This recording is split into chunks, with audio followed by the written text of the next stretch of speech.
G'day, Angie Mahari here. So I've talked about borderline hoovering, the acts of people with BPD doing reverse hoovering. I talked about in another video Hoover Hope and stealth reverse hoovering. So in this video, more on borderline personality disorder relationship breakups, the ex out there for however long they've been an ex, when you can get to the stage of, either you were ghosted and you're dealing with that, or get to the stage of actually leaving the relationship and taking care of yourself. So they become an ex. So what am I about to talk about Hoovers here for again? What is possibly left to say? Well, sometimes I always think nothing but different angles, different perspectives, different situations that occur to people. So there was a comment on the channel earlier today, and a person was wondering why they got the kind of Hoover that they got from an ex with BPD. I believe it was after several months. So here's the thing. I'm not just talking about, they gave me the idea. What is the level? How would you rate right now on a scale of 1 to 10 your Hoover ability? That's right. That's what I'm going to talk about now. How much can a person with BPD and X, can they assess your Hoover ability? Can they know that for sure? Probably not. But if you have some modicum or different levels of Hoover ability, then they might know that somehow, especially if they're techie. You just never know. If it involves reverse stealth hoovering, which is the hoovering by an ex of the person with BPD on social media, for example. So, Hoover ability. Have you closed the door if you're in this place? Some people are still trying to leave. Some people are just waking up to this. People are in all different places. But if you are the ex of someone that you're in a relationship with, who has BPD, then what have you done in terms of no contact? Or what haven't you done, more to the point? So, no contact, as people probably well know, means exactly that. And it means from the moment, nobody feels ready, but from the moment you decide that you have to make this choice for yourself, or if they ghosted you, then they slam the door in your face. Like, I'm using this analogy a lot because I think it's really appropriate. It's what they do to you in a way, emotionally and otherwise. So if you're ghosted and they slam the door in your face, then if you still have Hoover ability, then you've left the door just a little bit ajar. Even if just a little bit, you opened it just a little bit. Why would you want to do that to yourself?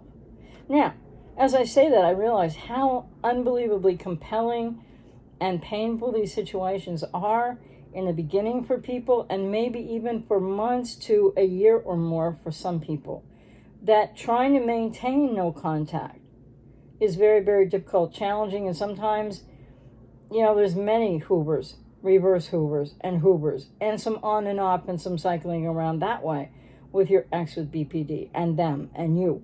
But if you truly go no contact in the beginning, yes, it's like cold turkey withdrawal. It really is.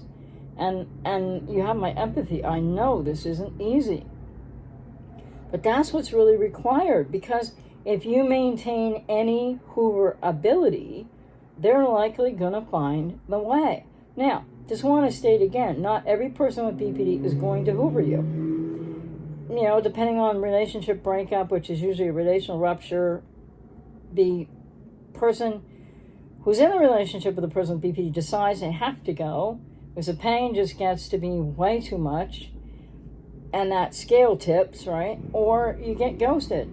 So, Hoover ability, what am I talking about? Well, did you block, maybe not block or block your number, or maybe you didn't block your number exactly, or maybe you blocked some social media or all social media, but maybe one, whether it's Instagram or Facebook or whatever. And then, so maybe you've done a lot of other things so that you can't be Hoovered. But you left an avenue open. And often for people, it is about the phone. Because it's not so much about even getting a phone call. Well, many people get hoovered in phone calls or hang-up calls, etc. But it's often leaving open the avenue of being, receiving a text message hoover, or many of them hoovers. So how would you rate your scale of hooverability right now, 1 to 10? 10 being, I've taken care of absolutely everything, and there's no way they could contact me short of seeing me in the street or coming to my house. And if you do have a particularly hoovering / getting into kind of stalking person with BPD, that's an X, or if you were with a narcissist, and this could happen, you never know, then if you've closed off, your hooverability is at 10 in terms of devices, technology, social media. You blocked them on the phone every which way. They can't text you, they can't call you, or you change your phone number. And I would recommend for anybody with a business, who really doesn't want to change your phone number, because I've had a lot of clients in a situation, that you then just get yourself a second phone. So you have the business phone where, they might call with a block number, hang up, etc. But if you really can't change your business number, get yourself a second phone, or if you haven't, I don't know about the Samsungs, but if you have an iPhone XS Max Plus or 11 Pro or Pro Max, you can have two numbers in one phone. So what you want to do is get yourself that second phone number if you need to for everything outside of your business, everything personal. And so then after business hours, you don't answer the other number for any reason. And the other thing would be, if, depending where you work, if there's a way to route voicemail, if there's, if you have a colleague, or if you own your own company, as many of my clients do, then you can have the number routed to an employee of yours or something, so that if there is a hang up, or if they do try to, ask for you, whatever, it doesn't come to you. If you're in that situation, you can do that. So your hooverability today is measured by whether or not you've actually been able to keep the door closed if they ghosted you and slammed the door in your face, or whether or not you still have an avenue open. And then I was going to say, so if your hooverability score today is 10, meaning there's nothing they can do, you got it all blocked and you're positive, then comes, if you live in the same area, then comes they could come to your house. Then comes they could knock on your door. I've had many clients who've gone through this. The person with BPD shows right up to the door, right up to the house. And of course, then it's time to call the police. But the other thing is, they can sort of like watch the house, watch your comings and goings, which isn't always dangerous, but could be.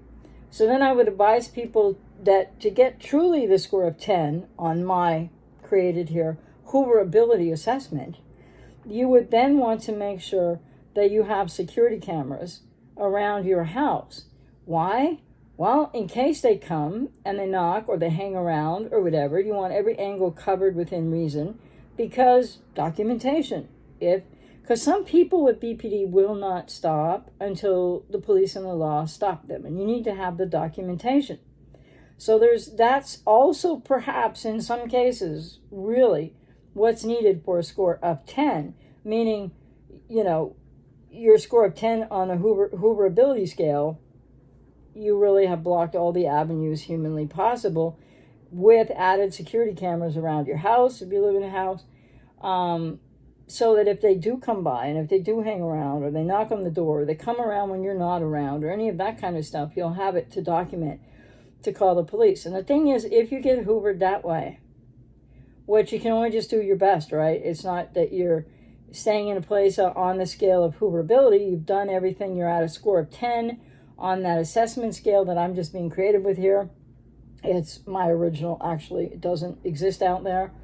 Then you need the security cameras, because if you if you have an X to type, they're not all the same. A borderline, it's going to not be able to stop themselves. You're going to have to call the police. And that actually, if you're not willing to make that call, then your hooverability can't be out of 10, right? Out of 10. So the other thing that's important about this is strategy and planning, action that you know you're going to take, that you plan ahead for if you bump into them. if you cross paths with them. And when I work with clients, why do I deal with all these different things and my newly created Hooverability assessment scale, which I did just create today, by the way. So it is my original thing, and just saying that because some things are, and most of my work is original, but this is original because it doesn't come from any textbook either. So there you go. But I help clients with this because planning strategy and knowing that, and practicing it, I do that with clients as well. So that if you are hoovered, like by contact or bumping into them on the street, or they come to your house, which by the way, you should not answer the door. That's the other thing. But you need to be ready to call the police. But so strategy for bumping into an ex anywhere in your city or area, or if you're going to be in their area kind of thing, is really important. Why? Because if people don't take these steps to be the 10 plus max on my newly created Hooverability assessment scale, then it's going to creep into your thoughts. You're going to be thinking about it. I have a lot of clients expressing that, they are probably not a 10 on a Hooverability scale, but they've gone no contact best they can at the moment, but they've left something open. And so that plays on people's minds. It encumbers your journey forward. That's what's so important about why I'm talking about this from this perspective of Hooverability. So check your own Hooverability score. And maybe what I'll do is I'll actually put that up. I'll actually make a PDF of my Hooverability assessment scale. Yes, copyright me. Okay, thank you. So the thing is, anyway, it's really important because, you might, if you haven't seen my videos yet, you might want to, not only if you watch this one, you might also want to watch my video on Hoover Hope, reverse Hoovers, and I think I also talk about reverse stealth Hoovering. So, and I might have another video on just general BPD Hoovering.